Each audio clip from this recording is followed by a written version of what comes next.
Special meeting for the 2012 budget to order. Roll call, please. Clerk.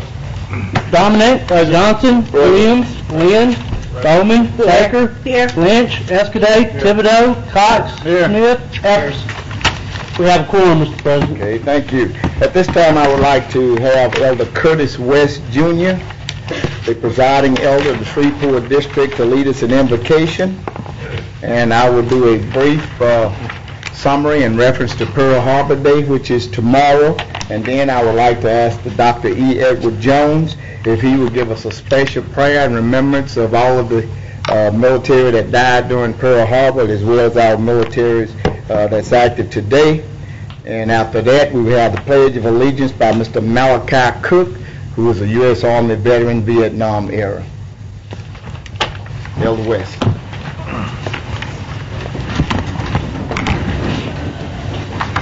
Let us pray. Loving God, we're grateful to you for this day, and we're thankful for the opportunity to serve the people of Caddo Parish. We thank you for the privilege you've given the leaders to serve, to love, to represent. And now, Father, as we go forth before you with this agenda, we ask your blessing upon our efforts, unify our hearts, guide our minds, and may all be done to the betterment of this community. In Christ's name we pray. Amen. Amen. You may be seated while No, I'm going to do the Pearl Harbor's remembering, and then the pledge, and then the prayer. You all may be seated. I feel that I would be remiss if I did not recognize the significance of December the 7th, when we are so close to having a commission meeting prior to that day. National Pearl Harbor's Remembrance Day. National Pearl Harbor's Remembrance Day, which is observed annually on December 7th, is to remember and honor all of those who died in the attack on Pearl Harbor on December 7, 1941. On August 23, 1994, the United States Congress passed and designated December the 7th of each year as National Pearl Harbor Remembrance Day. National Pearl Harbor's Remembrance Day is also referred to as Pearl Harbor's Remembrance Day or Pearl Harbor Day. It is a tradition to fly the United States flag at half-staff until sunset in honor of dead patriots. The attack on Pearl Harbor on Sunday morning, December the 7th, 1941, America's naval base in Pearl Harbor, Hawaii, was attacked by the forces of the Empire of Japan. More than 2,400 Americans were killed. More than 1,100 were wounded. The attack sank 4 U.S. Navy battleships and damaged 4 more. It also damaged or sank 3 cruisers, 3 destroyers, 1 mine layer, and damaged 188 aircraft. The day after the attack, the United States declared war on Japan and entered World War II. President Franklin Roosevelt, in a speech to Congress, stated that the bombing of Pearl Harbor is a date which will live in infamy. It is not a federal holiday. Government offices, schools, and businesses do not close. Some organizations may hold special events in memory of those killed or injured in Pearl Harbor. However, memorials have been built to remember the day and its event. The USS Arizona Memorial in Pearl Harbor is a marble memorial over the sunken battleship USS Arizona, which was dedicated in 1962. The memorial remembers all military personnel who were killed in the Pearl Harbor attack. Another memorial is that of the USS Utah, a battleship that was attacked and sunk in the attack. A memorial to honor the crew of the USS Utah was dedicated on the northwest shore of Ford Island near the ship's wreck in 1972. The ship was added to the National Register of Historic Places and declared a National Historic Landmark in 1989. We pledge to remember this day of significance within the histories of our military.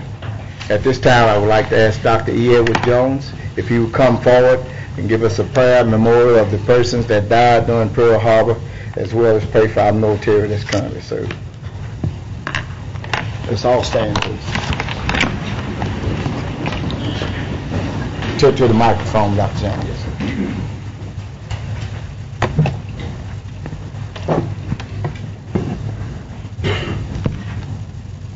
O God our Father, we come at this time in this period of remembrance of your goodness, your favor to us through the hectic years of World War II, and especially upon that December 7th, 1941, of the bombing of Pearl Harbor. We thank you for those gallant men who stood and defended our country at a time when our nation could have been destroyed. Thank you for blessing those men who defended then and those who have followed in a line of succession and continued to defend this great country of ours. Lord, we thank you for their gallantry. We thank you that it has been perpetual through the years that men and women have stood and defended our country on foreign soils. We ask your blessings now upon those who are still defending our country all over the world. Bless now, Lord, our nation. Bless our president. Bless our Congress people. And we're going to give you the praises for having blessed this nation through all of the wars, and especially in this time of remembrance of World War II and 1941. In the name of our Christ we pray. Amen. Amen. I'd like to ask, remain standing please, Mr. Malachi Cook, the U.S. Army veteran, Vietnam era, to lead us in the Pledge of Allegiance.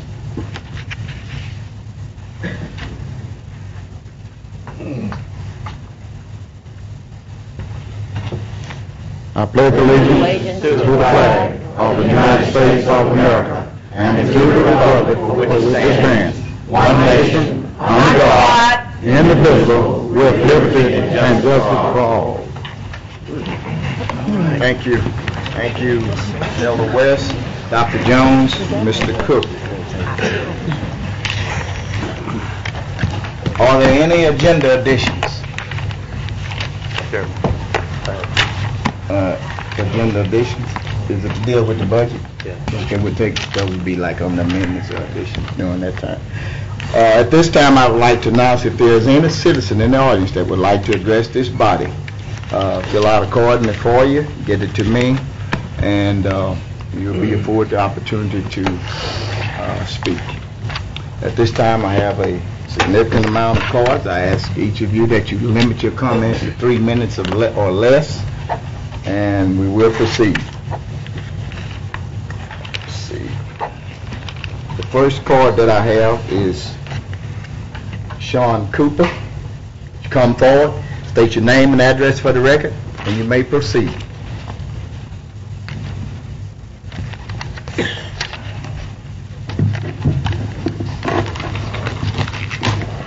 Sean Cooper, 8410 Kingston Road, 71108.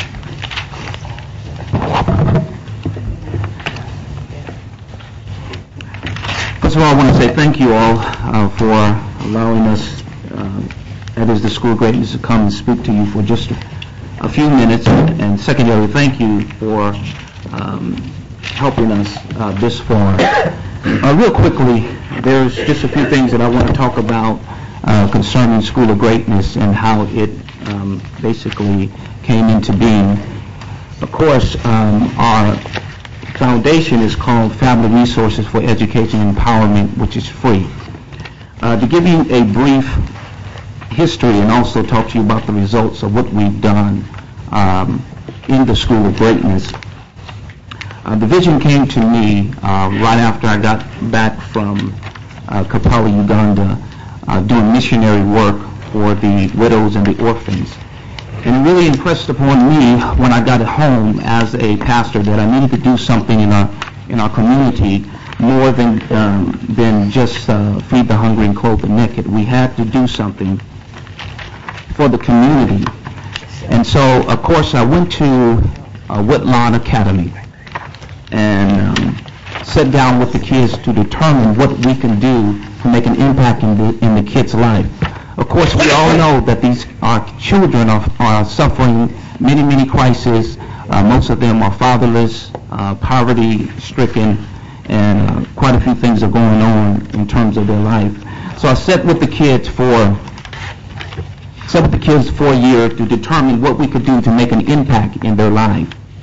And when I sat down with them, I realized that one of the biggest problems that the kids have is that they did not have a dream. Most of us here, the reason why we're here is because we have a dream. And out of that, we create the School of Greatness. And we deal with 4 guiding topics. I know who I am, I know the potential I possess, I know where I'm going, and I know how to get there. These are the 4 guiding topics that we teach the kids. We also do motivational speaking, career identification, mentoring match, education. We deal with the educational side, professional side, as well as community development. In 2 years, what the School of Greatness have done in 2 years, 10 months we are in the school, 8 weeks per session. Within 2 years, the result is, in 2 years, we've graduated literally 200 kids. Our fall session, an average of 120 kids have attended. Every week that we have the School of Greatness, we're averaging 75 kids. Now this is after school, literally after school.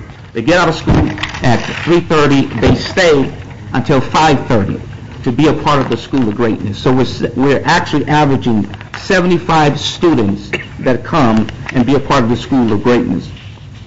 As a result of that, some of the things that we have... Sir, you have to wrap. You've exceeded your time.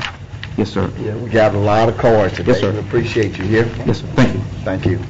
Okay, we are going to be cognizant of time today, ladies and gentlemen, so please adhere to it. Okay, next we have Ms. Petrie Walker. State your name and address for the record. Petrie Walker, 7903 Arcadian Shores Drive, Shreveport, Louisiana, 71129. Good afternoon. I'm Petrie Walker with Youth Outreach Services. Most of you probably know me with Caddo Parish School Board. I'm the homeless coordinator for Caddo.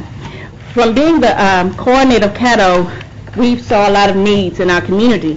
And one was to start a youth shelter in our community because there were no youth shelters in our community. So we opened up a youth shelter in 2008 to provide services for youth that were runaways, abused, and neglected. These youth can stay into this shelter for up to 2 years. We've worked with juvenile services, we've worked with Caddo Parish School Board and other social services to make sure that each child is taken care of. At the Youth Outreach Services, we provide interventions, treatments, job readiness, skills building trainings, life skills enhancement.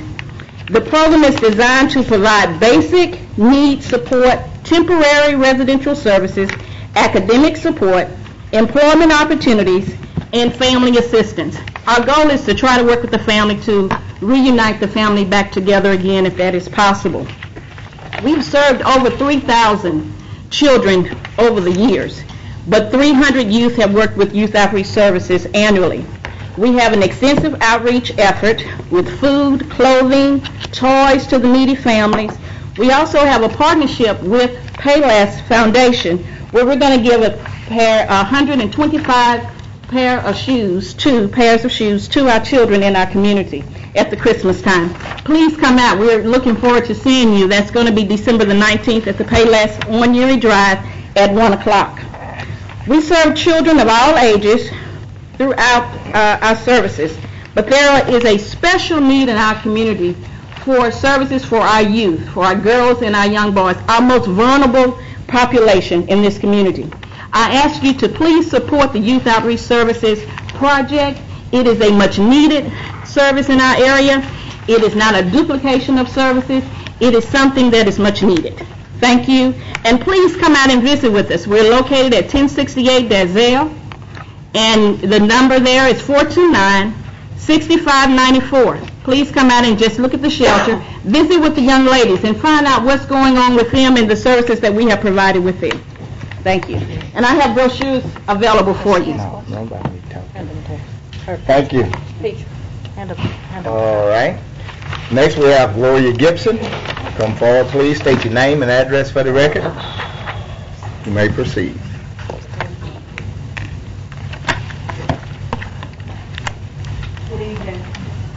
Good evening. I'm Gloria Gibson, 4005 Lakeshore Drive, Shreveport. This is the address for our office on Lakeshore Drive, 71109. We are the Theater of the Performing Arts, and we also present the Yazzie program. I think you have a flyer in front of you. We would like to say we see the arts is very much represented today in your budget for 2012, and we hope that you will continue to fund the arts in our communities. We really need it. We need people to realize that we are intelligent people, and we understand that everybody in Shreveport is not coming to Shreveport just to gamble at the casino, but they are coming to visit museums, to see plays, to do other activities that was related to cultural activities. So thank you for your continued support, all of you, and I just hope that you will be able to come out and see this fantastic house program that we're presenting next Thursday. Actually, this Thursday, Friday, and Saturday, we'll be at Southwood High School from 9 until 10:30, and this will be for Caddo Parish school-aged children. The evening, Thursday and Friday, from 6 to 8, will be open to the public. This is the Titus Funso African Dance residency that we're bringing in, and we've had him here before.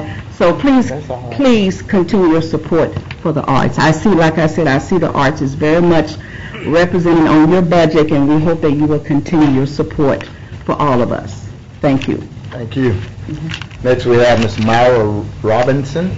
Come forward, state your name and address for the record, and you may proceed.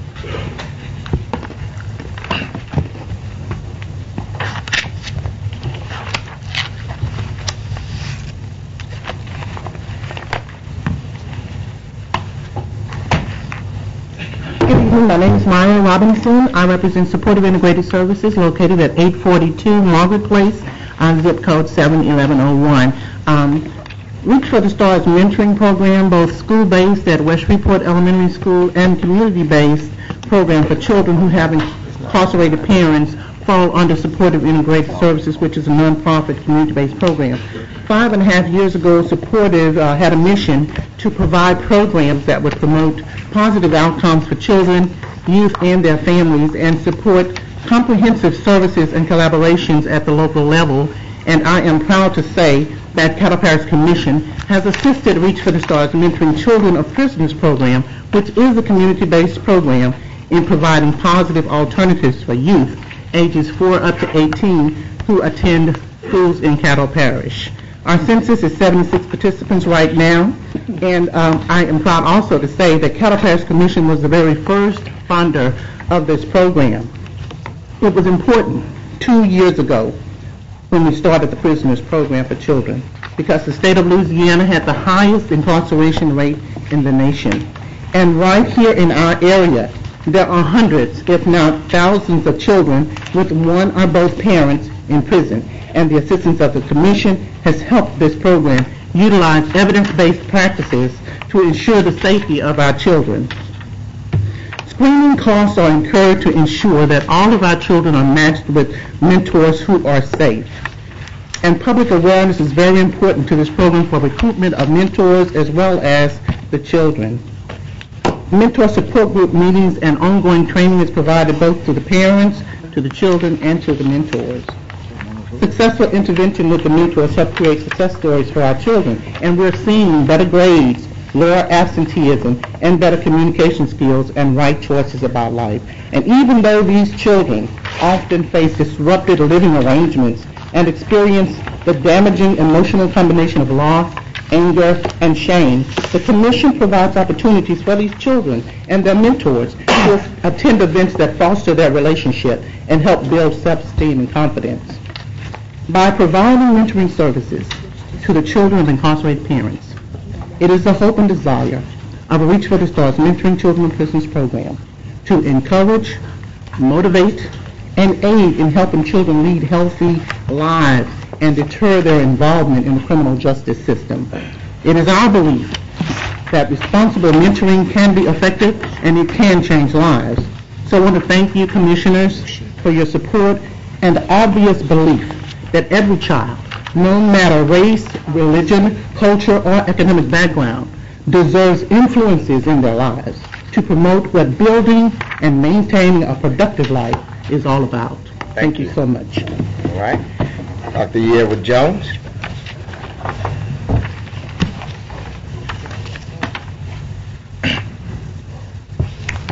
Thank you, Mr. President. I'm E. Edward Jones. My address is 3035 Independence Avenue, and my other address is 1500 Pier Avenue. I say that because just this past Sunday, I started my 53rd year there as pastor. To my own representative, Representative Lynch, and our church representative, Mr. Williams, I've come today because I need your help. Simple as that. I've come because I am a pastor, and of course I used to be on the Caddo Parish police jury as one of the first blacks to serve on this body. I come today asking that you would look favorably upon the proposal of the Galilee Learning Center. The Galilee Learning Center, and let me say just a word or so about that proposal. That proposal is to help the adults as well as the young people to cope with this age of technology. We want to prepare our people from the cradle to the grave. And we are doing that through this technology center. It isn't just for young people, but it is for adults as well. It is to help equip people to deal with the changes that are taking place in terms of technology today. I want to thank you today for having a listening ear. And Mr. Chairman, if I may, I'd like to present a few members from the Galilee Church. Thank you very much. Thank you. Next we have Mrs. Ann Fujimura. Fumarella. State your name and address for the record, please, and you may proceed.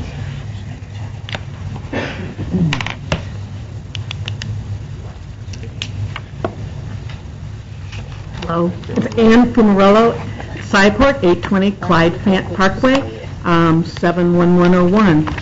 First and foremost, I look at all of you and I want to thank everything you've done for Cyport over the years, and do know that I am very grateful, as is the organization.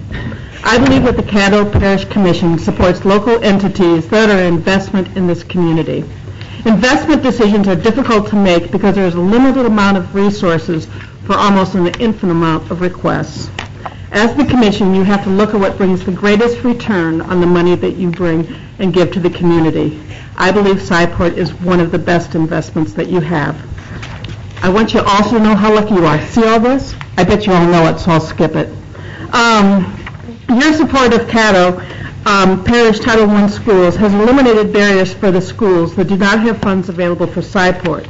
But we have listened to what the commissioners have said to us.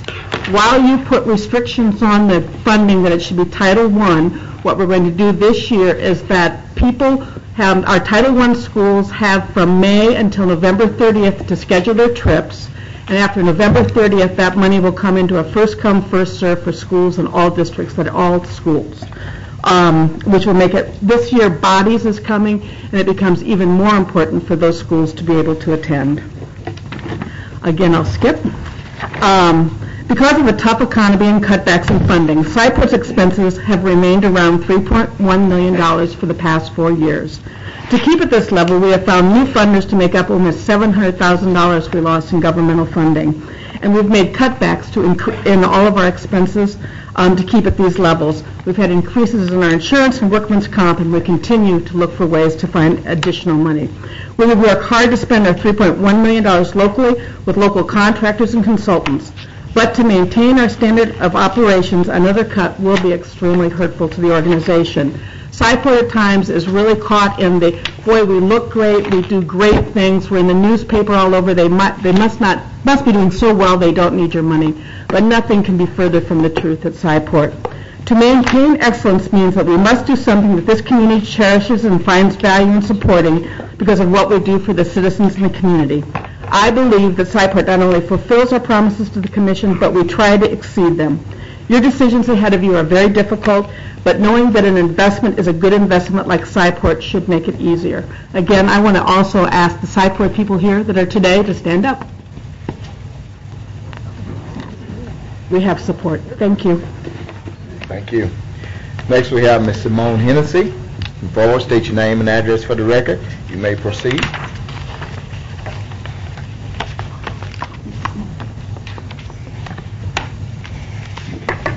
Simone Hennessy, 3945 Baltimore Avenue, Shreveport, 71106. I'm here representing Providence House, specifically the Domestic Violence Safe House request, which is $40,000. There cannot be any more of a dangerous and epidemic in our community than fleeing from domestic violence. We are the largest safe house in the state of Louisiana. Our budget is about $590,000. Of that, only about 50% of that is what we consider secured, and that means that we know that we're going to have that funding. That leaves the remainder of those funds still out there hoping to be raised. Last year we had a 30% increase in the number of people that we serve. Of that 530 families that or people that we serve, 286 of those are children. You have a difficult decision before you. There are many, many worthy causes. One thing that I would like you to think about, in our community there are at least 2 different types of organizations that are nonprofit, non-governmental organizations such as myself. One are those that are quality of life, which are critical for everyone's quality of life. And the second one are those basic essential services that are absolutely necessary.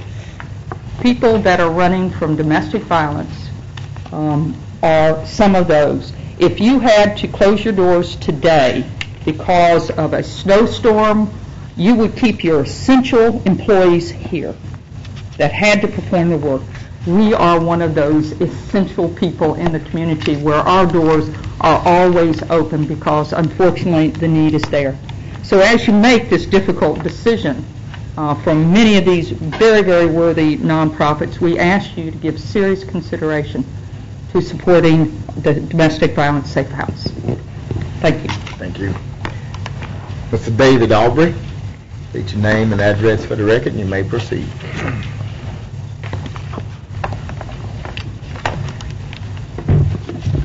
Good afternoon. David Arbery, 7000 Fern Avenue, Shreveport, Louisiana, 71105. To the members of the Caddo Parish Commission, I say I stand before you once again asking for your consideration and support of a worthwhile cause.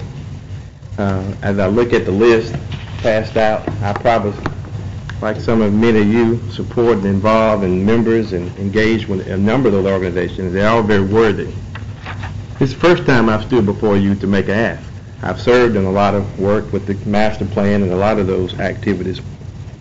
I want to thank new Commissioner Michael Williams for inviting the Shreveport-Bossier African American Chamber to submit a request for you of how we can be engaged more, to do more in terms of increasing our technical assistance and capacity for addressing a need certainly in his district, and not only his district, but throughout the city and entire Caddo Parish.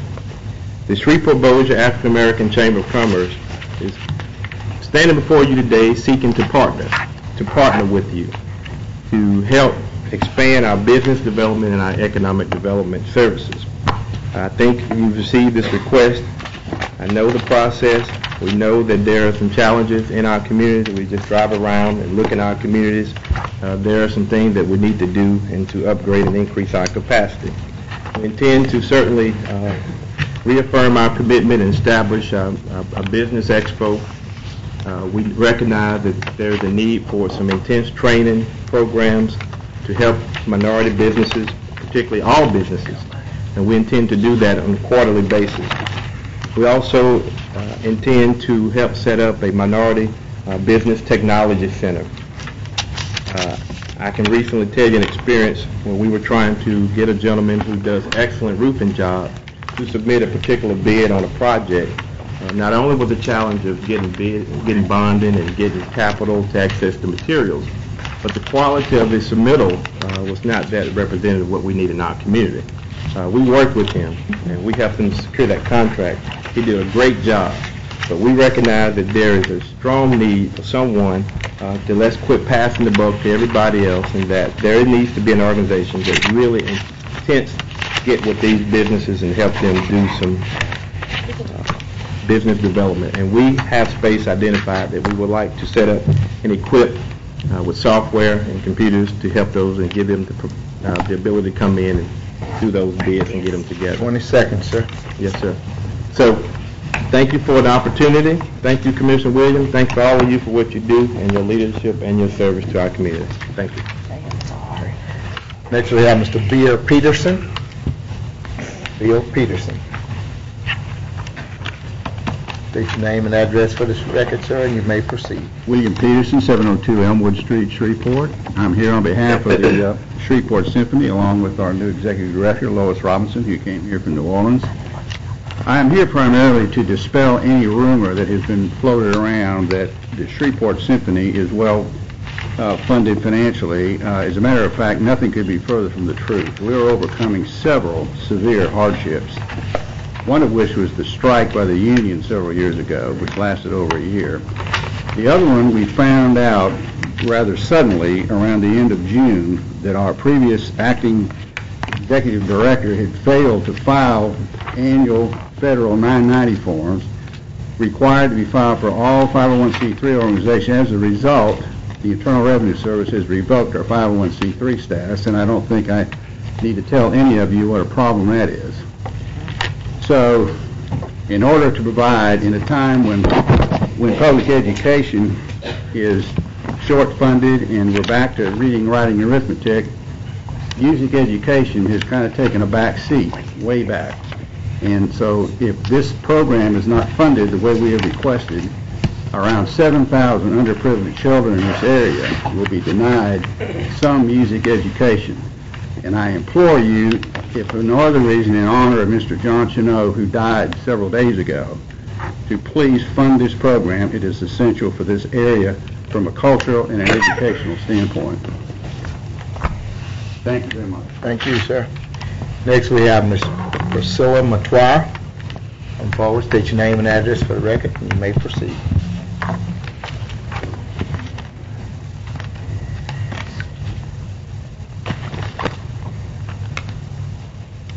Priscilla Mtwaya, representing the Multicultural Center at the address 520 Springs, 71103.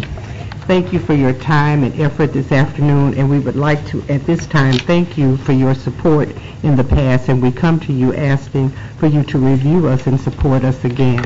As you all know, we're the third multicultural center in the country, and our components are included in the report that we submitted to you, but the one that we're specifically asking about today is the one for our Multicultural Institute. The Institute has been licensed through the Louisiana Proprietary School for the last 3 years and has been a part of our ongoing support from you. We asked again that you consider us along with all of the other programs so that we could continue supporting the social service agencies, our school systems, and also the parents who work towards gaining a clear understanding of the need for diversity in rearing their children and families, and also in our workplaces in our Caddo Parish. Thank you for your time and effort. Hey, thank you, ma'am. Next we have Ms. Carolyn Prater. Come forward, state your name and address for the record. You may proceed. Hello, I'm Carolyn Prater, 6365 Dixie Shreveport Road, 71107, and I'm here for Robinson's Rescue, low-cost spay and neuter. We work with the parish and the shelter on trying to eliminate and decrease the number of unnecessary euthanasias.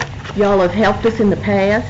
We appreciate that, and I'm asking for your help now. Thank you. Thank you. Next we have Ms. Sarah Burton. Burton, come forward, state your name and address for the record, and you may proceed.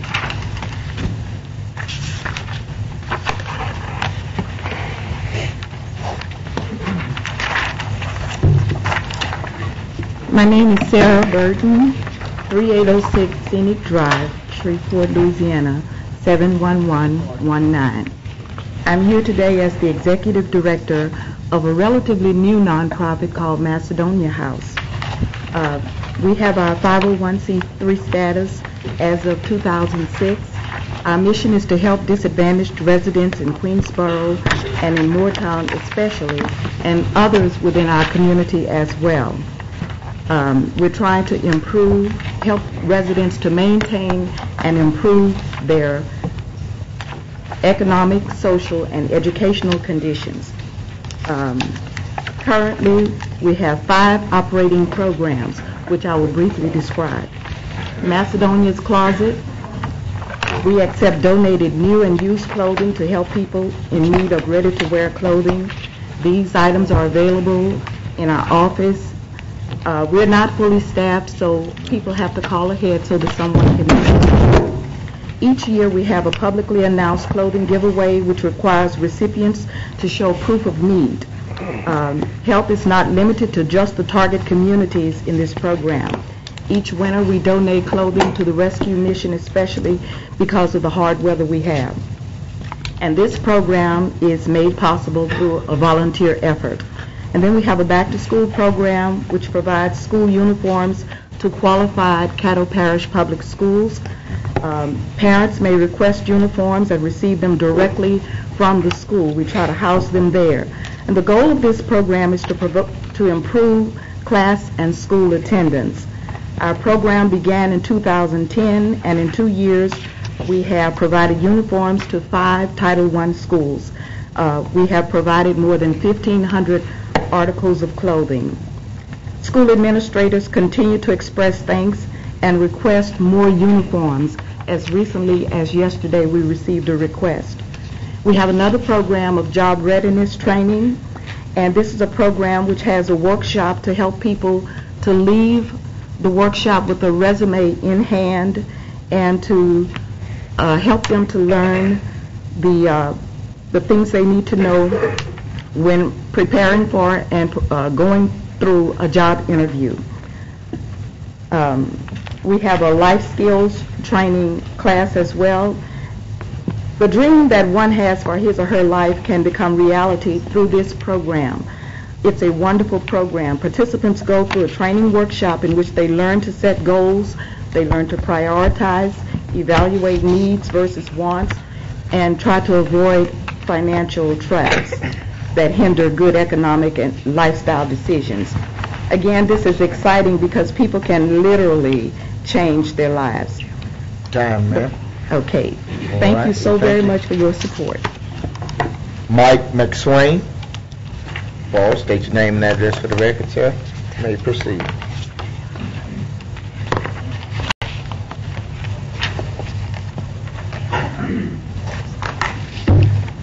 Hi there, I'm Mike McSwain, 643 Delaware, Shreveport, Louisiana, 71106, and I'm here on behalf of Cyport. I'm the current chairman of the board of directors. I wanted to extend our thanks for your continued support. We're most grateful. Cyport is about excellence. For 15 years, we've delivered excellence, and that's what we're asking you to support in the future. You know many of our awards and accolades already, and I won't list all of those now, but if you want a world-class science center, the 8th best in the nation, the only one on the list in the South and the only one in a mid-sized city to continue to exist and flourish in our community, then we need your support. With your support, we will be able to continue to address and support the needs of the children of our community, especially gaps that are left in the school system with their budgeting problems. These kids are ours, and we must, as an entire community, look out for these kids. We thank you again for your support in the past, and we look forward to your support in the future. Thanks. Thank you. Leah Lewis. Come forward, state your name and address for the record, please. You may proceed. You all forgive me if I butcher those names. That's correct. Straighten it out, okay. Leah Lewis, I'm representing Sankofa Vision. The address is 1655 Tulane, Shreveport, 71103. Thank you to the Caddo Parish Commission for your hard work, your visionary leadership of our community. I'm pleased to introduce and let you know more about the work of Sankofa Vision. We are a nonprofit, charitable, tax-exempt organization that does cultural arts and educational work in our community. We are based in the Ingleside neighborhood, which is a community that is 68% low income, and so therefore we focus on being a resource to the residents of this neighborhood as well as to our community at large. Literally with packets of seeds, these are mustard seeds, with packages of seeds and with the faith of a mustard seed, we are transforming our community. We are doing this by teaching children. We are helping to create a healthier food system for our local Caddo Parish area, and we also are building community. Our first work is Sankofa Gardens, which is supported by Caddo Parish. Sankofa Gardens is an organic community garden and learning campus. At Sankofa Gardens, garden workers, which are volunteers, grow more than 100 bushels of food every year, and this food is shared among garden workers as well as given to the elderly in our neighborhood. Over 6 years of our garden program, more than 500 people from Caddo Parish in our neighborhood and beyond have participated in the garden. Many of these people have gone on to begin family gardens, school gardens, church gardens, as well as to participate in other community gardens around the city of Shreveport and Caddo Parish. We also have a program called Sankofa Saturday School, which has been supported by the Commission. Sankofa Saturday School is a summer program for children in elementary and middle school that brings together lessons in gardening, academics, as well as arts. Your support helps to make it possible for children to participate at no cost.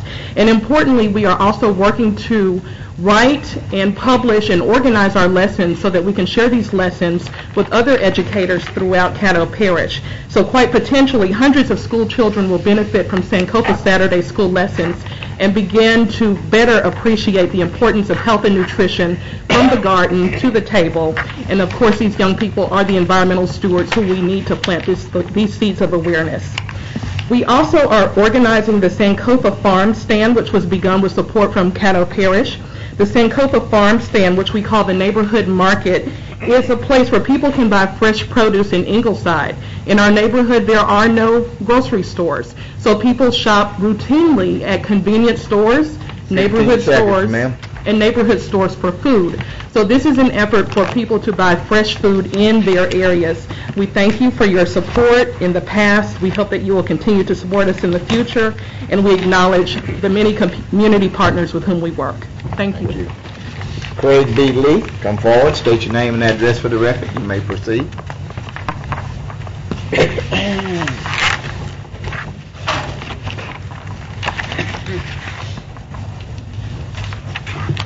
Craig Lee, 1035 Easter Street, Shreveport, Louisiana.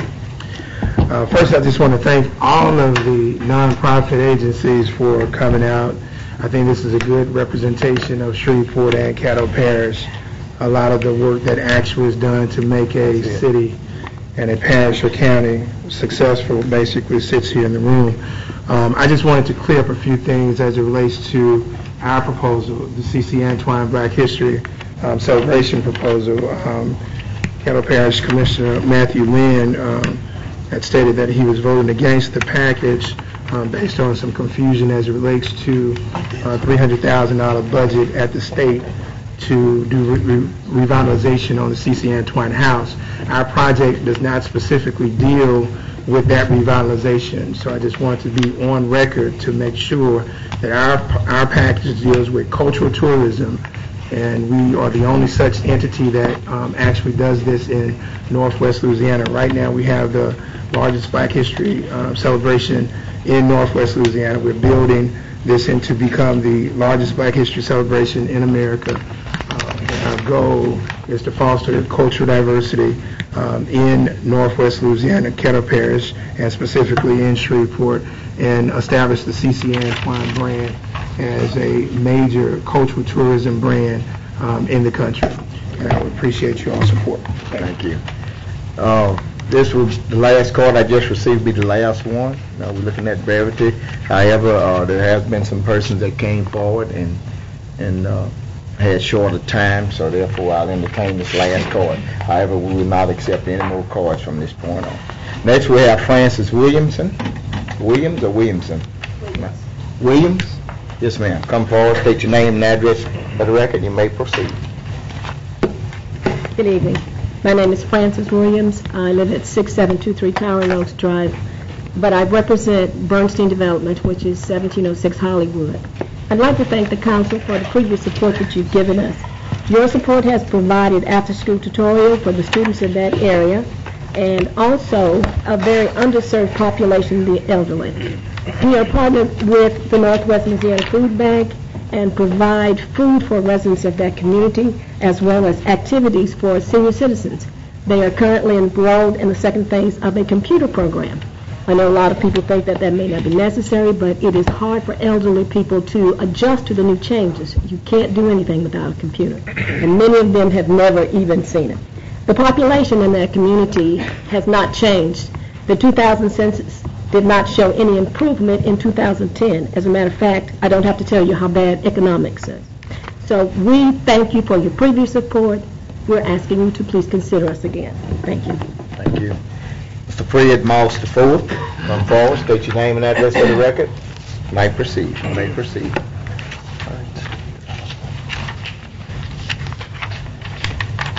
My name is Fred Moss IV, 3308 Sandra Drive. Just want to say greetings to all the commissioners, especially mine, Mr. Epperson. On last year, you gave us some funding for Roll Mega and Friends, Let the Good Times Roll. And I just want to say thank you once again. That was a success. It was for our kids area. We have several kids activities out there for the kids and everything, and this year we're asking for the same funding. Once again, we made a great impact on the city of Shreveport, right at almost $1 million in revenue for the city this past year with the help of the Shreveport Tourist Bureau. They did the numbers for us. So once again, I'm just asking for that funding again for Roll Mega and Friends, Let the Good Times Roll. Thank you, sir. Brenda Giles, come forward, state your name and address for the record. You may proceed.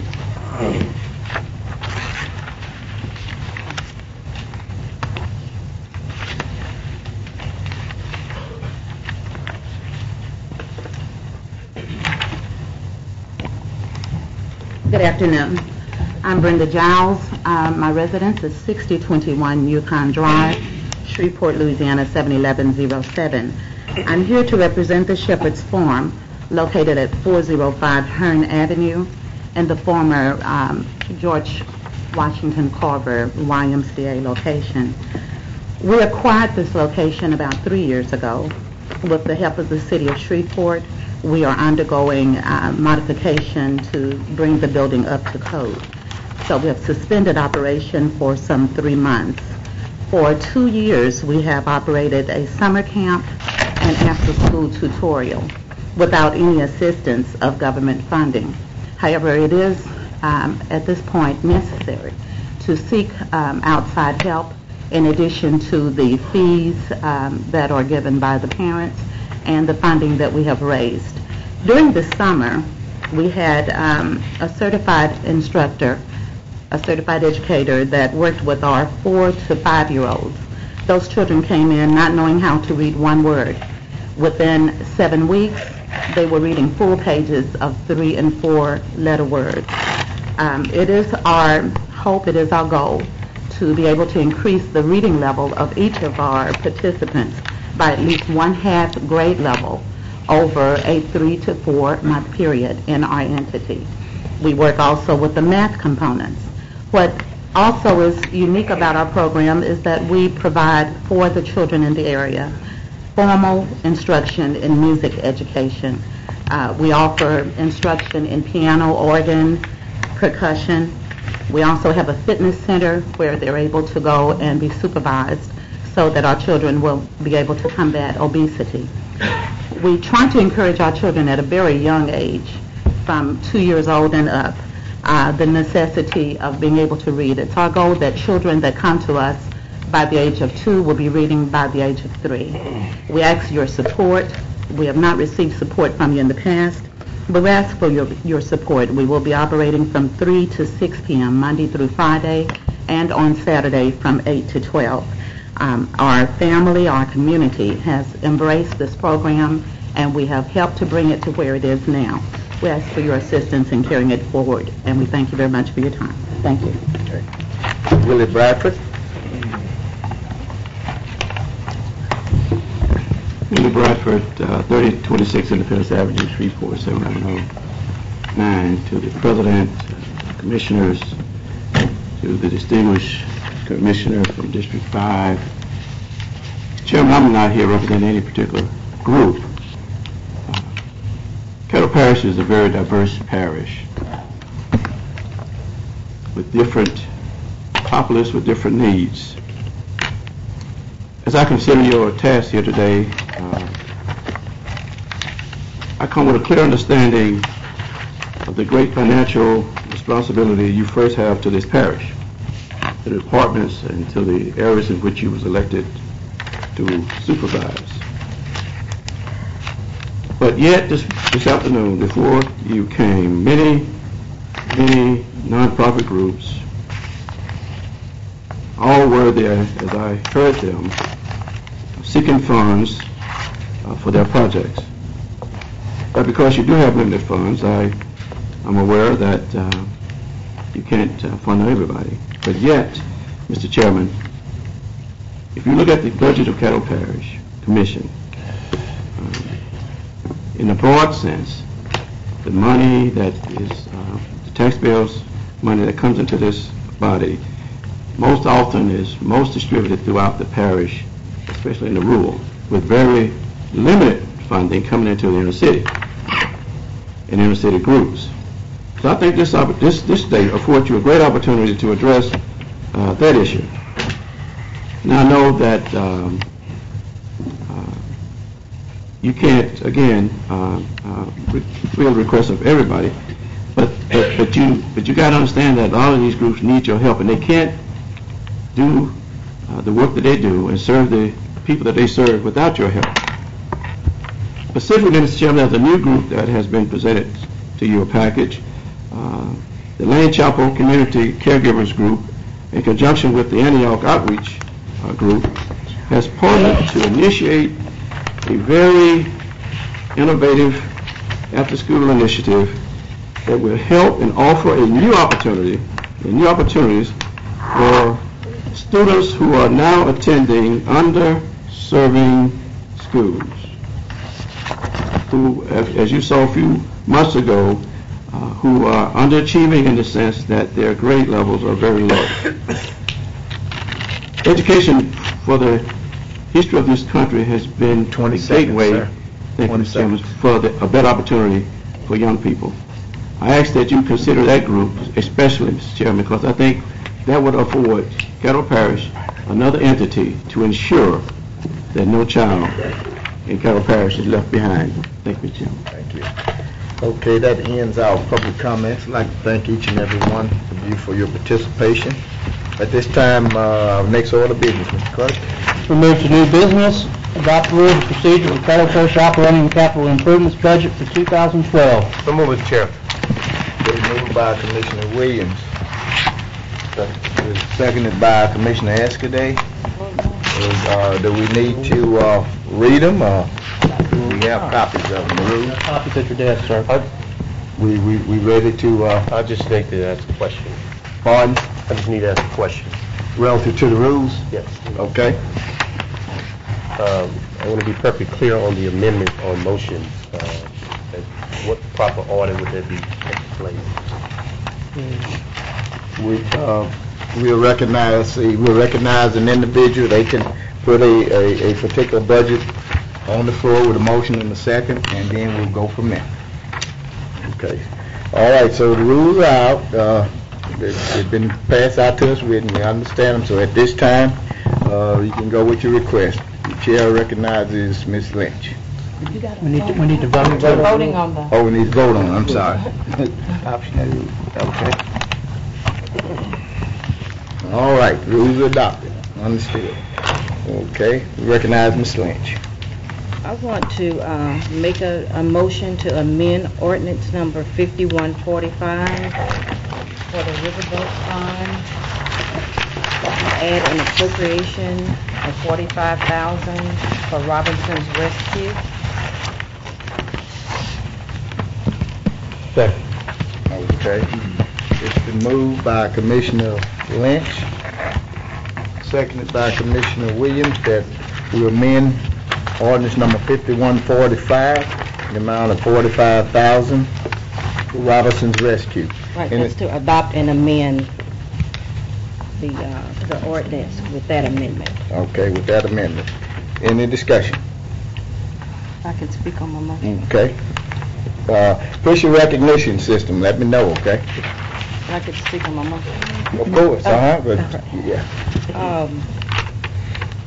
Each of, I believe, our citizens out in the audience, as well as the commissioners, have a copy of the request for other entity appropriations. First, I want to commend the citizens and community leaders in Caddo Parish who are willing to step up to the plate to provide these services and programs for our citizens. We know that government cannot do everything. That's not our job. But certainly there are opportunities for public entities to partner with not only private industry, but also with the nonprofit entities that are in our community. I also want to commend the NGO committee, as well as the entire commission, as well as our staff, for working with the commissioners and working with the funding agencies that we funded in 2011, which there were some 59 agencies that were organizations that were funded in 2011. And of course, there's a tremendous amount of paperwork, tremendous amount of tracking, tremendous amount of research that has to be done. A lot of it is done by our legal staff. Raise your hand, Mr. Grubb. And I don't know, is Donna here? Yes. Oh, she's hiding. Come up here, Donna, so everybody can see you.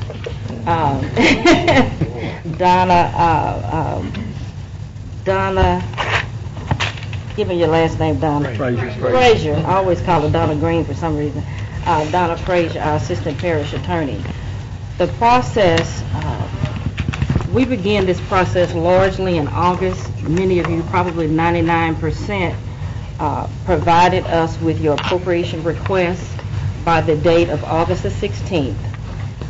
From that point on, each and every commissioner had the opportunity to review each application, as well as for those entities that were previously funded. There's a report that that you all make available to us in January, I believe, Erica. Am I correct? One in January. as well as one in July, to let us know how those funds are spent and what you're doing with the money that we appropriate. So at least several times a year, we have an opportunity from a fiscal standpoint to look at you and see what you're doing. Also, I've gotten emails, I've gotten invitations. Ms. Lynch, are you speaking on the motion? I am speaking on motion. Well, I mean, it appears as though you're speaking on the process. Okay? Oh, okay. Well, let's speak on the motion so we can... Well, my motion is to, I'm speaking on my motion. I'm just reviewing the process that led up to my motion. We led up to a lot of motions. Okay. But anyway, we have an opportunity to know who you are and that type thing. This year, we're making these appropriations out of the Riverboat Fund, which in 2004 was $2.5 million, which now has dropped to $1.8 million. That's the fiscal reality that we're facing. We are in the appropriations that for the adoption that I just made, there are some groups that will not be funded this year. That's the fiscal reality that we're dealing with. Some funding has been reduced in this particular motion that I just made. There were a few small increases. I do want to say that none of these are entitlements. Everybody starts at zero every year. We look at each one again to determine if that funding will continue. Some will fall off after this year. Probably next year some will fall off. Some will be reduced. We had 27 new entities that requested funding. About half of those will receive funding. About 75% of those in this motion are getting between $5,000 and $15,000. So it's a very, competitive process, if you will, but it's certainly a process that goes through a lot of vetting, and I just wanted to make those observations on my motion, Mr. President. Thank you. Mr. Thibodeau? Was that motion to adopt and amend? Yes. Okay. Out of order. Well, I think you have to, on any ordinance, you vote on your amendments first. Then once the amendment's passed, then you vote to pass that particular budget as amended. The amendment has to be put on the So floor the amendment first. has to, so we're voting on the amendment to this at this point in time, not adoption of that particular part. Okay. But she put both adopt and amend in the same motion. Well, it is to amend ordinance number 5145 of 2011. That's what the motion should be, for $45,000. But you can't amend a motion until the motion's been put on the floor. Your amendments are, right. No, you cannot put it, you cannot amend a motion that's never been put on the floor. So the motion would have to be to adopt, and then once that was on the floor, then if someone wants to amend the motion, then they can amend it, but you can't amend something that's not on the floor. Look at number 6, a motion to adopt places the original ordinance as presented on the floor for debate. Right. Motions may be accepted during the course of debate to amend budget items. Okay, so you'd have to, Ordinance 5145. Okay. Get the second to adopt 5145. Okay, and then now we'll get a motion to amend. If that's what she wants to. We don't vote first? Yeah, we got to vote first. You don't vote on the adoption yet. You vote on any amendments that may come up first. Then you vote to bring ordinance number 5145 to the floor. Right. No, sir. And then Give us a ruling. You bring it to the floor for debate. Then a motion may be accepted during the course of the debate to amend the budget. So it's on, you can bring it to the floor and you can debate it. Through that debate, you can bring an amendment. All amendments have to be addressed before the final ordinance is voted on. And then you vote as amended. Correct. Okay. Moved by Commissioner Lynch, seconded by Commissioner Williams, to bring ordinance number 5145 of 2011 to the floor for debate. Any discussion? Okay, should we be vote. up there. Pardon? Am I up there? I'm Dominic. Now you can make Okay, if we move in second now to make, you, anything you want to say on that? No. Okay, Mr. Dominique? Had some questions, so I think it's going okay right now. So what we're doing right now, the 5145 is on the debate at this time, right? Okay, I'm okay right now. Okay. All right, Mr. Lynn? Is the purpose of this amendment to remove the education aspect from the ordinance that was passed in committee? Because other than that, it's still $45,000. Say that again? The question is the purpose of this amendment to remove the education aspect from what was brought up in committee and passed in committee yesterday? Because the only difference that I can see is that, because they were already down for $45,000. Okay, hold on. The amendment has not been, we didn't have that in there, so Ms. Lynch still has to make a motion to amend the I move to $45,000. amend ordinance 5145 for the Riverboat Fund to add an appropriation of $45,000 for Robinson's Rescue. Okay, get a second. Second. Okay, now we up for discussion. Because it's not in the proposed budget, so we Right, it's have not to in there. amend Yeah. it to add it. Yeah. It was added in the committee. Right, right, that's the reason for that. Then, if I still have the floor, then I would like to make an additional amendment to propose 10% to go towards an education aspect of that $45,000. I think, That was I think that's included. it, that was in the provision that Okay, we I made. was making sure that was That's in the Thank you. proposal. Okay. I'm good. All right. Okay. All right, now we'll vote on that amendment to 5145. All right, that amendment passes. Now, I guess what I'll do, are there any more amendments to 5145? I have another amendment, not that one, not that I one. know, but we on 5145, the Riverboat Boarding Fund. In there? Okay.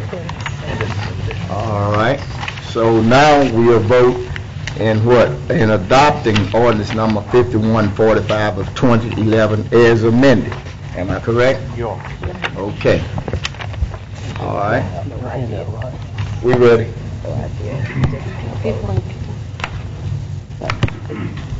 Clear your boards for the vote. Pardon? We're waiting to clear the board, so we can vote. Okay, now put it up. I think we still have debate on the amendment. We always have a malfunction. David said he was trying to. I've been pushing my button. Okay, all right, so we're still open for debate, right? We need Lynn, Williams, and Cox.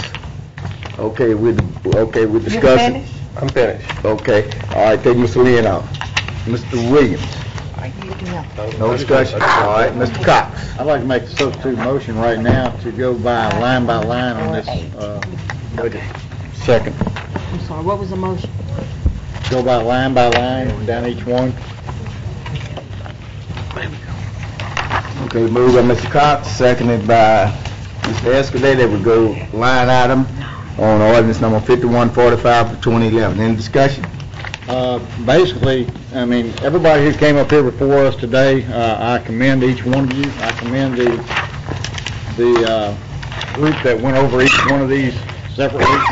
But as looking over this, I have said it more times than one that I am looking for a group that is more or less putting food in bellies and helping people in need. Not saying that after-school programs are bad or anything like that. I just think we need to have something separate to look at. And that's why I feel to go over it line by line is the proper way to do this. Because I can be truthfully honest, there are some things in here I do not agree with. Even though the committee has done their job, and believe me, y'all did a great job. But there are some things in here I do not agree with. Thank you.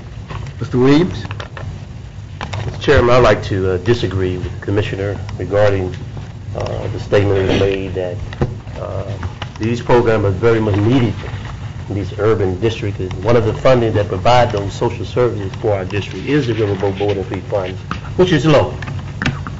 Because of the tourism and people are low, they're not coming and spending dollars in our community anymore.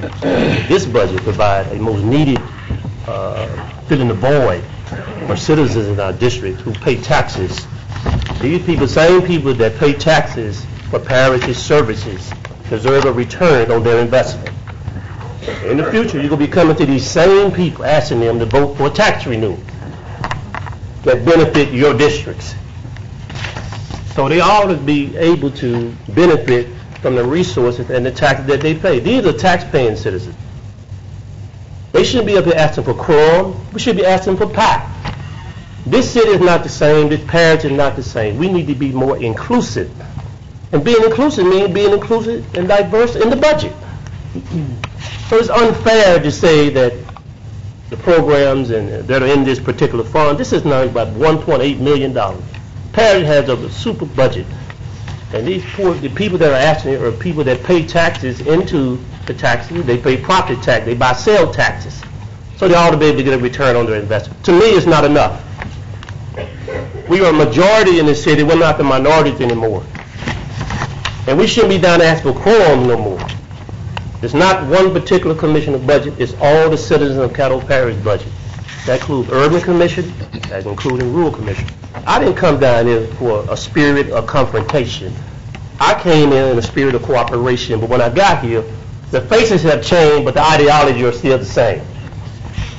We can't afford to say what is not best for my district, what is not best for your district. You know what's good for your district. I know what's good for urban, for Lakeside Allendale, the district leads from North Highland to Shreve Island. We got every need you need in that district. We got bad streets. We need water and sewer and drainage. Our people need jobs. They need housing. They need counseling. They need mentoring. The people in District 3 need everything that we can offer for them. When we learn to work together, we won't be having the problem that we have. We can't just sit there and talk about we work together, but when it comes to the budget, we ain't together. And it's time for a change of the environment, the atmosphere in Shreveport and Caddo Parish. If we're going to be together, let's work together. What's good for my district is good for your district. That means less people being locked up in jail. It costs $45,000 to $50,000 to lock up one child or one adult in jail. If we just gave $1 million, we save a lot of lives. That's a small investment. These people bring tourism to our community. They bring festivals.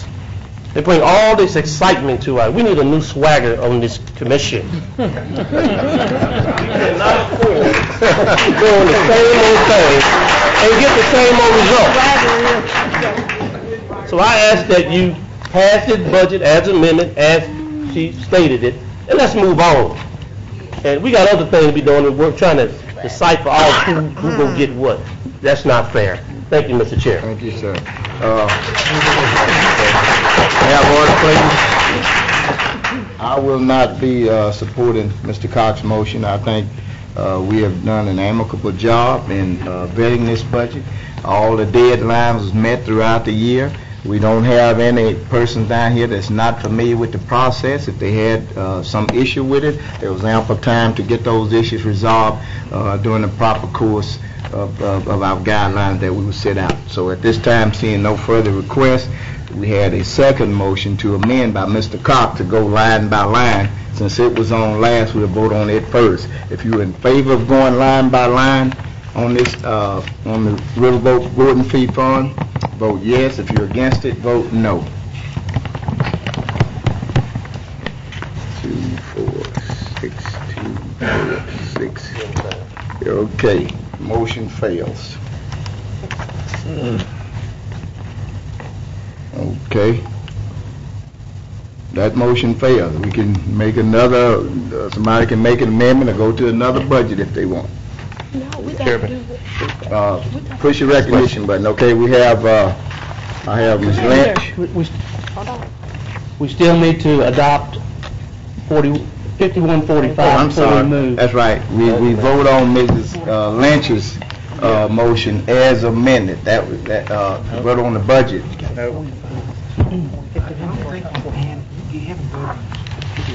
Right, that's what I'm going to vote on. I'm gonna vote on adding the 45,000, the second amendment. Hers was made. We voted on Yeah, we did. No, we didn't, because Mr. Cox came with the substitute, so he go first, and then she'll go Substitute second. always goes second. Okay, now we'll vote on Ms. Lynch's motion to amend ordinance number 5145 of 2011 in the amount of 45,000 for Robinson Rescue. If you're in favor, vote yes. Opposed, vote no. Just for the 45. Right. Okay, the 45 is added into 5145. Okay, Need to vote on the motion as amended. now we'll vote on the motion as amended. We vote on ordinance number 5145 of 2011 as amended. If you're in favor of adopting it as amended, vote yes. If you're opposed, vote no.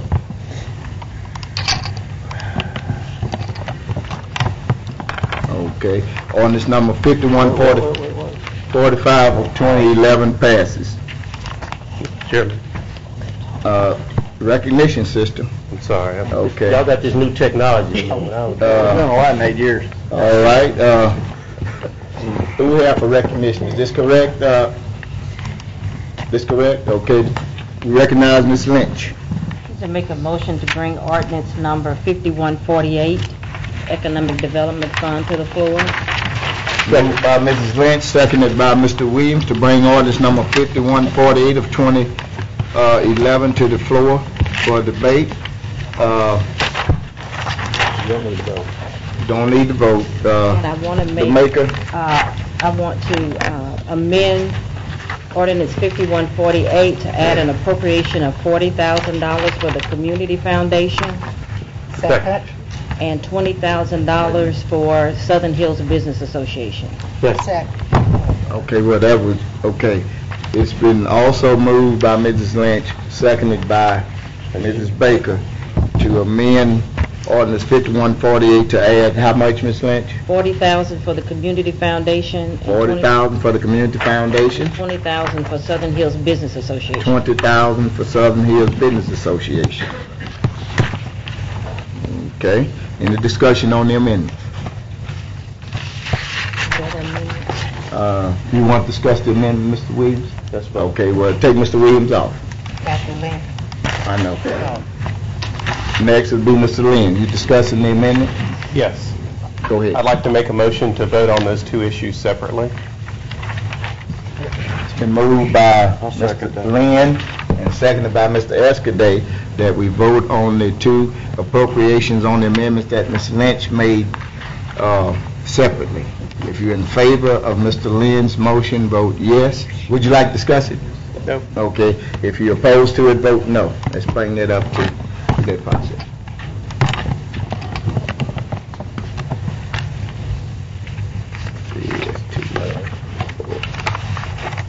Okay, that failed. Let's see, what's that, 7? What was that? 6. Okay. All right. Now we'll vote on 5148 as amended by Mrs. Lynch. We'll vote on her amendment. Vote on Ms. Lynch's amendment. All right? I'm sorry. It won. Let it go. We vote on Ms. Lynch's amendment of $40,020. Okay. All right. When the deal come up. If they can kill that thing over there. Okay, that's. I'm a rookie, man. That passes. Okay. Now we'll vote on ordinance 5148 of 2011 as amended. Now we'll vote on the amendment. Right. Okay. Am I right? That's correct. Okay. 22 years old now. Got a little snow in my head. Okay. Ordinance number 5148 of 2011 passes as amended. Okay, floor recognizes Mr. Williams.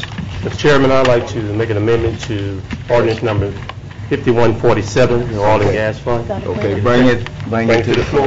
Yes, sir. You'd like to bring ordinance number 5147 to the floor? Yes, sir. Okay.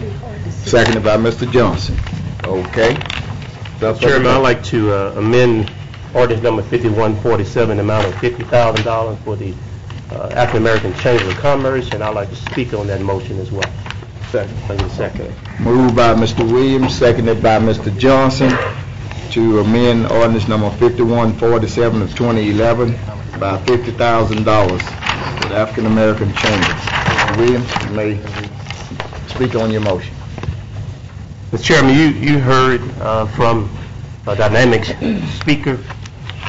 He has a truly incredible background. He was a mayor of a city before he came to Shreveport. We appreciate him being here.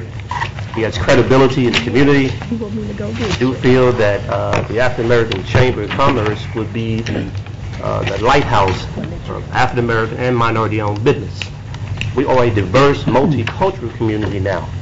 We are a new flagship city of the New South, and it's very important that we recognize that small business is the backbone of American and creating jobs. And I know the American dream is to own a business. However, in the minority community, we always have a problem with trying to start a business. And I think there need to be a vehicle, a catalyst, to be able to give them guidance and directing how to do business with government and the private sector. And I feel what's been missing is they haven't had the resources they need to be an effective chamber. When I travel throughout America, I always ask about the African American Chamber of Commerce. They get a diverse funding from private and public sector. They just can't be codependent on memberships. So with all the new innovative ideas that the gentleman spoke on to help bring bonding, to have the economic development impact in our community with the expo coming here, bring millions of dollars to our hotels, to our restaurants, to our riverboats, and to our community. That is an economic impact to be felt by the relationship with the African American Chamber of Commerce.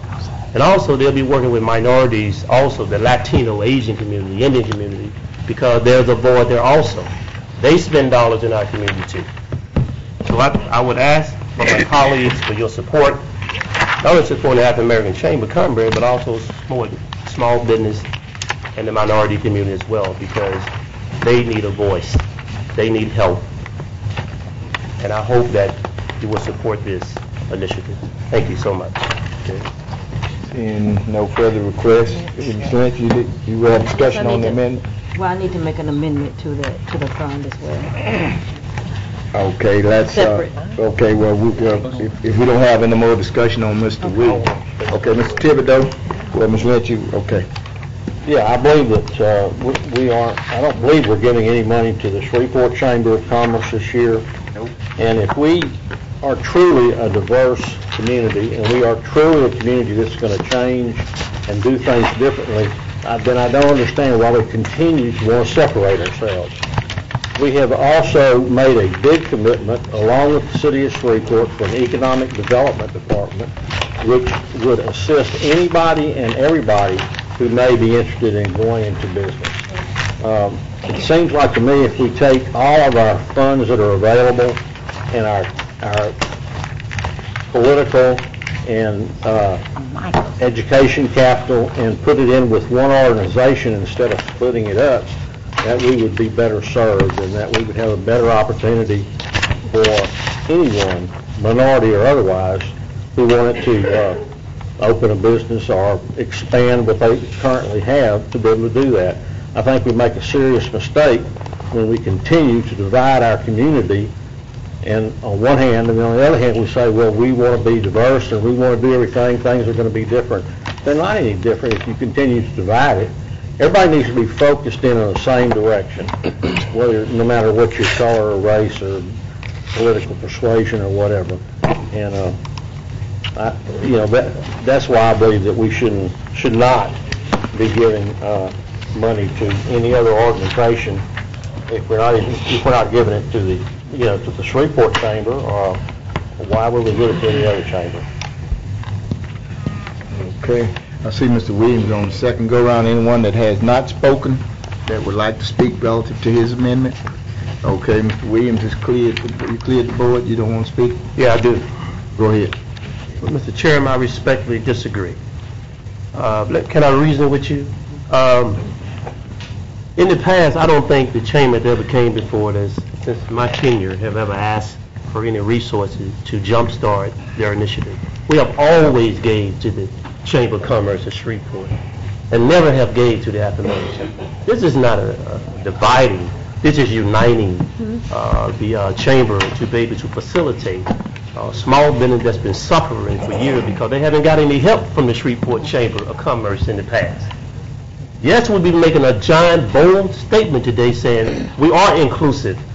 We are for partnering up with small business and minority. We are for African American economic development. I think we should move in the right direction in the 21st century and do things different.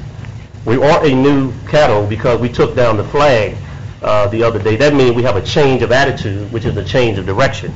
So hopefully we will go in a new direction, channel a new path of being inclusive and being diverse and working together. And this would create a great atmosphere here in Shreveport. And others may want to come to Shreveport, but they see, hey, they got a new attitude and a new swag in Shreveport. Let's go down there and do business.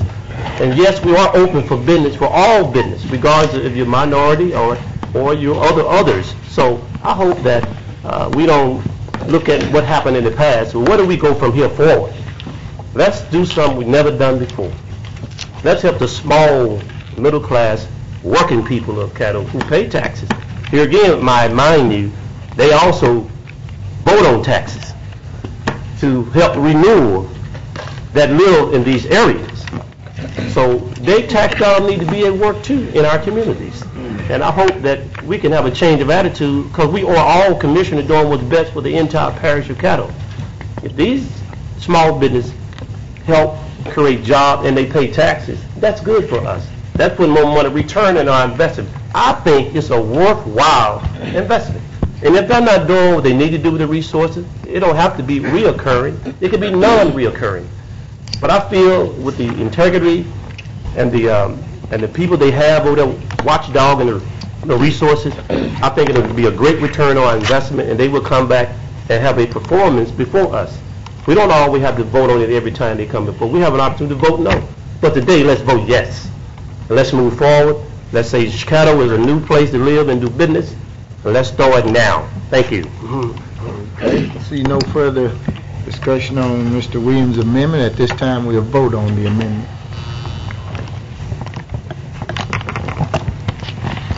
See what we got. 2, 4, 6, 2, 4. See, it takes 7 votes. And we got 2, 4, 6 yeas and 5 nays. So it takes 7 votes on the budget. So that fails. Let's see, who didn't vote? see? Mr. Thibodeau. I voted, it didn't register. Okay, what you vote? Okay, 6, so that fails. I'll see how they voted. Okay. Just remember that. All right. You got to run again. Mr. Lynch? Mr. Chairman. Mr. Williams, we go on to the next item. That's all. I voted for you. You can vote. That's fine. You know, I'm about tired of your stuff. What you gonna do about it? Let's have order, please. Gentlemen, Michael. Okay, you better watch your mouth. Michael. Okay. Ms. Lynch? Lose my swag. Well, Let me see. I think, Erica, I may Ms. need your Williams? help. I still have the floor. I know. No. Okay. Your motion has been voted, down, so we're to the next person. 5147 is still on the... That's correct. Okay. 5147, oil and gas. I want to amend ordinance 5147 for the oil and gas fund to transfer $1.5 million to the economic development fund for economic development projects as determined by the Economic Development Committee. Okay, moved by Ms. Lynch, seconded by Commissioner Williams to transfer $1.5 million from the Oil and Gas Fund to the Economic Development Fund for economic purposes as discussed and passed by the Economic Development Committee. Am I correct? Oh, it's not? That's not what I said. That's not what I said. That's not what I said. Okay. To be passed for economic development projects as to be determined by the Economic Development Committee. Okay. In All right. 2012. Okay. And this is... Okay, you got it? It's down, it's written? This is a recommendation that came out of the committee. We know part of this funding is going to support the new entity that we are partnering with the city on, and so that's incorporated in this. That's it on discussion. Okay, on the second of the motion, Mr. Williams, you have a question relative to the amendment? No debate. Okay, we have, next, take Mr. Williams off, please. Mr. Escaday? Moving this money, the recommendations will come from the Economic Development Committee on as to where it should be invested, but that would still have to come back to the full body for final vote to expend the funds, correct? Correct. Okay. That's it, Ms. Escaday? Yes, sir, thank you. Okay, Ms. Baker? Speaking on behalf of the Economic Development Committee right at this time, I appreciate Commissioner Lynch and his amendment, but at this time, we're not actually ready to make an amendment to move any money yet. Because of the fact that we haven't made a decision, a final decision yet of if we're going to go into a partnership with the city of Shreveport. So Let me speak. we haven't really made the, we discussed it and talked about it, but we really didn't say that we were ready for this to come to the full body, to be voted on, to be moved at this time. Thank you. We have Mr. Dominique. I think I'm okay. That's what I wanted to ask. Was this actually a motion made by the Economic Development Committee? Because Mr. Smith is saying no, and you're saying no. So that was what I wanted to know. So thank you, Ms. Baker. Okay, let's see, what, you want to withdraw that motion? Well, I guess I'm a little bit confused because this came through both committees, and actually it was on our agenda that we would proceed forward with this entity. And in the budget, the administration went forward with putting it in the budget because we said we were going to fund this. This is just putting the money there now. We're backing out of the agreement that we had with the city of what we were told. That's a whole other thing. But this is the funding that would be the funding mechanism for that entity. But this has been on our agenda. I thought we voted on it. It came out of both committees, and that we were moving forward. We voted that we were moving forward. Well, I'm sorry. Yeah. So the Economic Development Committee and the NGO committee that actually, deals with the Economic Development Fund. So this has been discussed in some detail, so I'm not really sure. Now, if we're saying that we're not sure if we're going to go forward with the city, Can I speak? I'm not really, I guess I need to be clear on what the issue is that we're not sure if we're going to go forward at all. What's it, Louis? And what would prevent us from going on and putting the resources there so we can move forward. Woody, what is your interpretation about where we are now? I received an email the other day about a proposal from David Dodd. Yes, sir. And I was under the understanding too that we were just going to put that there, but nothing was determined whether we would do that, what we do later on, by a vote of this body, but just to pull it out and put it in and have it ready. Was that your understanding? Yes, sir. We have $450,000, $425,000 already in the budget to pay for our joint partnership share. I think this was talked about in committee as in addition to do other projects per se, LSUS, and perhaps to whatever else the commission comes up with for the economic development. Did I answer that question for you, sir? Yes, sir. Ms. Baker. But in that meeting, because in that meeting we discussed that, but we never did make a decision, a final decision that we were going to actually, because of the fact, I don't even think we had the votes to move the money that day in that committee meeting. Well, we suggested from the staff that we couldn't take it in that subcommittee action. It had to come before the committee, the commission to do that transfer, so that's why you're talking about it today. Because we couldn't do it in committee, and we left it out of our budget. Because we thought the commission That's what I thought. It had wasn't to give even in full the approval budget. to it. You didn't put it in the budget. I didn't think. Ms. Commissioner, the reason why I'm asking because Commissioner Lynch says it was in the budget. Commissioners, what's included in the budget currently is $425,000 for the Economic Development Partnership. The way I understand Commissioner Lynch's amendment is she's wanting to add a total of 1.5. We would deduct the 425, and the difference is what increase she wants to go for economic development partnerships. But we did include a transfer from the oil and gas fund of $425 for economic development partnership. That does not mean you all have decided to go forward, or you are, that's still to be determined. But the monies are there when you decide. It's in the proposed budget whenever you make that determination. Well, that's the last thing I remember, is that we were going to actually put aside the monies that we needed to actually go into the partnership with the city of Shreveport, because of the fact that we haven't even made a decision yet on all of the economic development projects that we're going to be looking at doing. So we don't even know what the amounts of monies that we're going to need. And even I appreciate that even in that committee meeting, we also discussed that when it comes to a time for us to even need monies, all we have to do is make an amendment and bring it before the body, and then we vote on it to move the money into there as needed. I don't recall being an economic development committee chairperson. I don't recall us actually voting saying that we were going to move $1.5 million into an economic development. I don't remember that. We didn't vote on that, ma'am. No, there was. But you discussed it, and we thought that needed to come before the full body to make that transfer.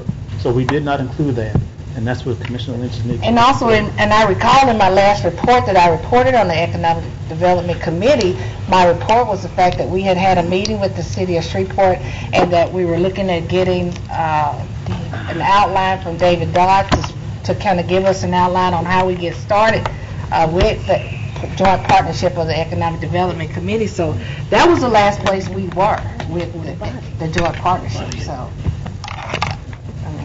Okay.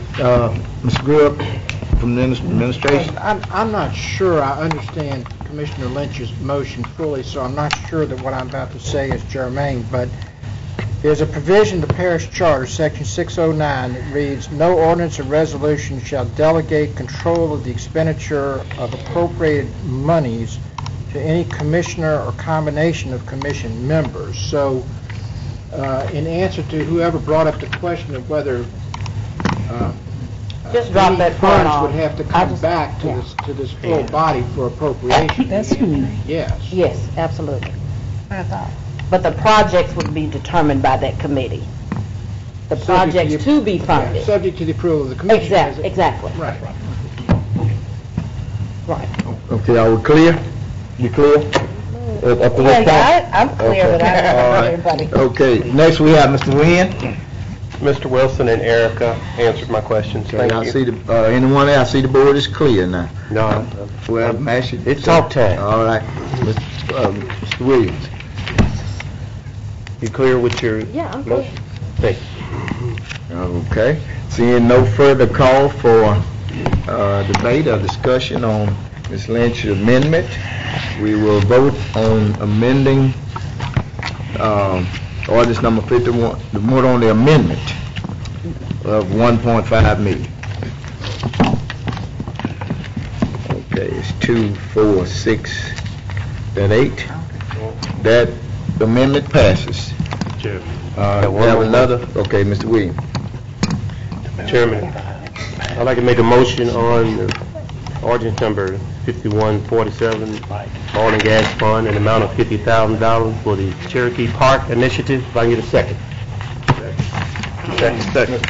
Motion by Mr. Williams, seconded by Mr. Johnson, for $50,000 from the oil and gas fund, amending that budget for the Cherokee Park initiative. Is that correct, sir?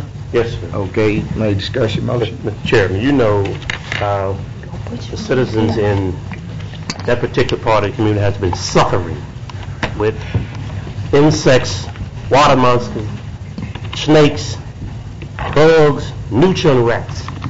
It's a disgrace for the people to be living in the inhumane condition in these day and time. You mean to tell me people in jail have broken crime, live better than law-abiding citizens? Something's wrong with that. And the city of Shreveport has neglected their responsibility. And I appreciate the efforts being made by this administration to take the lead on this. And I commend you for that, even though it's not our responsibility.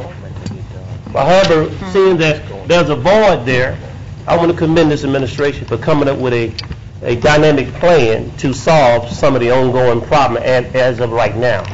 Until we come with a long-term solution, to do something to help those people. I think that plan will cause for $50,000 to be facilitated through the Shreveport Green to help find some subcontractors to come through there and clean and spray and beautify that area, along with the citizens taking their part and also help keeping the area clean. They have a responsibility too, to keep that area clean and not no trash and rubbish, because cleanliness is next to godliness. And a clean city means people want to come here and do business with it. So I appreciate you having a creative idea to come up to try to help those people in their cause and their situation. As we develop a long-term, working with the levy board, working with the Waterway Commission, working with the city of Shreveport and Caddo, because we all need to work together. Because these people pay taxes to everybody. They're not our money, it's their money, it's the taxpayers' money. And we govern ourselves accordingly, because we need to be transparent in how we spend the money. It need to be spent worthwhile and accountable. It's accountability. And, you know, we should always try to reach out and pull the city and others together. If they don't do it, let's be the leaders. Let's take the lead. Let's lead when we need to lead. And we're worried about the results and who's responsible later. Right now, people suffering need help. So I hope that my colleagues support this. And it's not non-reoccurring. It's one-time funding for those people up in that area. And I appreciate your support on that, and I hope that my colleague will support it. All right. Mr. Thibodeau?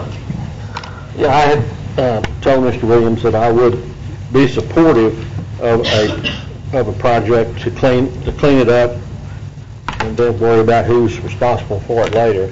But I believe I asked him to please wait until a regular meeting so that we can get more details. For example, I understand some of this is private property, so that puts us at liability, and we need to know whose private property it is.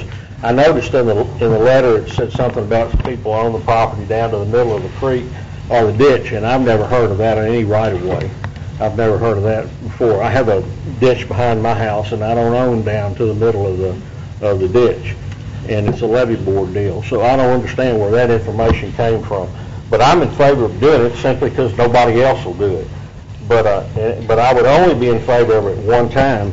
But I'm going to vote no on it right now because I don't have the details that I'd like to know and the facts. If and when I get that information, then I'd be glad to support it, but not at this time. Chair, let me. Okay, you just put down. Mr. Lynn? Is Robert Glass in the room? Yes, sir. Need some more chips. Mr. Glass, I know that throughout the city of Shreveport, inside the city limits, there is a program where the city hires private lawn mowing services to mow private landowners' property when they refuse to mow their own grass. I know that you're with the parish and not with the city. Is there any way that we could work with the city that they could then mow this property that is a private landowner's property, and then they could then put a lien against it or bill the property owner for this lawn mowing? I think the problem, the project that you're describing is more of a property standards issue in the city. Right. Where no one takes care of the property and they go out and mow it and clean it up and then they put a lien on the people's house. Right. I know that this is city and your parish, I understand that. Could you work with the city so that they could maybe tackle that issue in that manner? We don't have an ordinance that authorizes the parish to go in and cut grass and do those types of things. Mano a mano, could you swagger in there? And I know, there you go, swagger. That's a new word. And I know that it's not my place to ask it, but Mr. Wilson, could you get with the city and possibly ask Robert Glass to get with the city so that someone could swagger in there and touch base with them as far as them putting a lien against a private owner's property, so that they can mow that land since it is inside the city limits? With all due respect, Commissioner Lynn, there's more than just mowing. Clearing and grubbing need to take place. Trees and various sizes, Mowing wouldn't do that by itself. You got to go in there and cut down the trees. So that they would bring it to property standards. I know that when they mow people's yards, they send out a crew to mow the people's yards, then they bill the city then pays them, and then the city then bills the property owner. Maybe they could do that even on that level.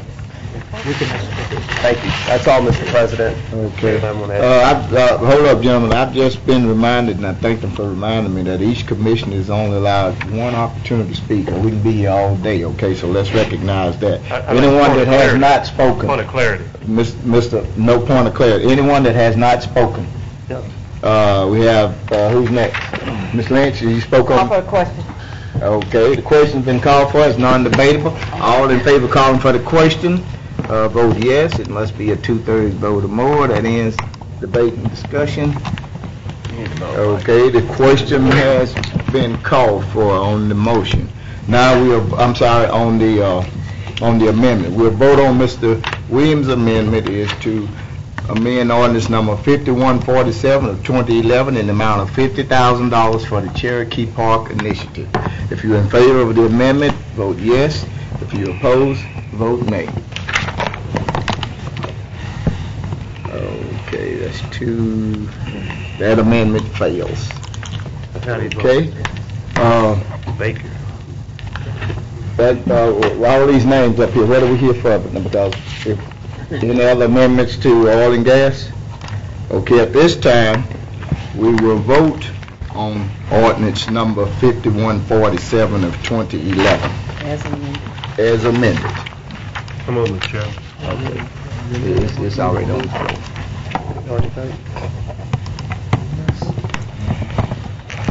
Okay, ordinance number 5047 of 2011 has passed as amended. Looking for somebody? Make a motion? Anyone else? Then we have to. Pardon? Yeah, and then we have to, do we have to, as amended, and then do anything else, or we finish with it? So we finished with that. Okay. Yes, 5147 is approved as amended. Recognition system, please. I keep forgetting. Okay. We have Ms. Lynch. This is my last one, I promise. I want to bring ordinance 5136 to the floor, the general fund. 5136. 5136. The general fund. Also known as Erica's favorite fund. Okay. Get a second on bringing ordinance 5136 of 2011 to the floor for debate. Second. Moved by Ms. Lynch, seconded by Mr. Johnson. Ms. Lynch. And I want to make an amendment to ordinance 5136 to provide an additional $20,000 to the Metropolitan Planning Commission. Second. Moved by Commissioner Lynch, seconded by Commissioner Lynn to provide a $20,000 amendment to ordinance number 5136 for the Metropolitan Planning Commission. Under discussion. And Mr. Chairman and Commissioners, this is to partially fund our portion of the Master Plan Coordinator position. Okay. Mr. Williams, did you want to speak on the amendment to the general fund? That's why you're here? No. Okay. Clear that out, please. Okay, seeing no further requests for discussion on Mrs. Lynch's amendment to 5136, we will vote on the amendment to ordinance number 5136 of 2011 in the amount of $20,000 to the Metropolitan Planning Commission. Okay, the amendment passes. Now we'll vote on ordinance number 5136 of 2011 as amended. I had a comment on the main motion. Okay. We recognize Mr. Thibodeau before we vote. In the past, I've attempted to try to keep the commissioners from getting increases of any kind, and I haven't had much luck. So I decided this time what I was going to invite you to do would be to join me and take the approximately $400 increase that's in the budget for each commissioner and give serious thought to giving it to as either a scholarship or to a charity or wherever you'd like to give it. I still believe that that elected officials should not receive increases during their tenure, but only vote on increases for those that are coming in at a later time.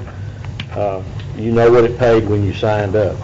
So I would ask that maybe sometime in 2012, maybe in July or something, because you would want to give, if you were given scholarship money, you may want to give it like in July in anticipation of the person attending college in August or September. So I'm just asking that you join me in that. This is not an amendment or anything like that. Just asking that you join me in, and I pledge to do it for the next 4 years. So we can make a big difference in several people's lives if we get that. Okay. Well, Mr. Williams, please. Ms. Bowman?